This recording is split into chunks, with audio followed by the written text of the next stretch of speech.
കാപ്പി, ചായ എന്നിവ കഴിച്ചാൽ കുഞ്ഞിന് ദോഷം വരും. Caffeine is not good. I would say caffeine എടുക്കണ്ട. ഞാനപ്പോൾ ഇവൻ എൻ്റെ പ്രഗ്നന്റ് പേഷ്യൻസിനോടും ആ കാപ്പി അവോയ്ഡ് ചെയ്ത് പാലിൽ നമ്മൾ we give protein supplements okay. Which is more healthy.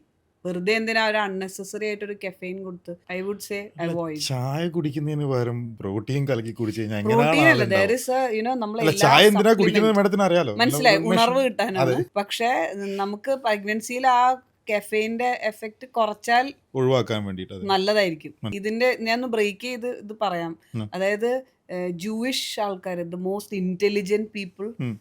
In The world. In Yeah. The world, ഉം. അവര് പ്രഗ്നൻസി, ഒരു ലേഡി പ്രഗ്നന്റ് ആയി കഴിഞ്ഞാൽ ദേ ഹാവ് സ്ട്രിക്ട് ഡയറ്റ്സ്. ഉം. ആ ഡയറ്റില് അവർക്ക് ഏറ്റവും ബുദ്ധി വരുന്ന ഫുഡ് മാത്രമേ അവർ കഴിക്കൂ. അത് ഏതാണെന്ന് അവരിന്ന് അവർ അങ്ങോട്ടും ഇങ്ങോട്ടും ഇടം വല സമ്മതിക്കുക. So see how important is a mother's diet Exactly. is what I want to specify. Understood. Because ആ ടൈമിൽ യു അവോയ്ഡ് സർട്ടൻ. ഇപ്പൊ നമ്മൾ എക്സ്റേ എടുത്തു കഴിഞ്ഞാൽ നമുക്ക് കുഞ്ഞിന് ദോഷം വരുമെന്ന് അറിയാം. അതെ, കുറച്ച് ചായ കുടിച്ചാൽ വലിയ ദോഷമൊന്നും വരില്ല എന്ന് അറിയുന്നത് കൊണ്ട് വി ആർ ഡ്രിങ്കിങ് കോഫി. മനസ്സിലായി.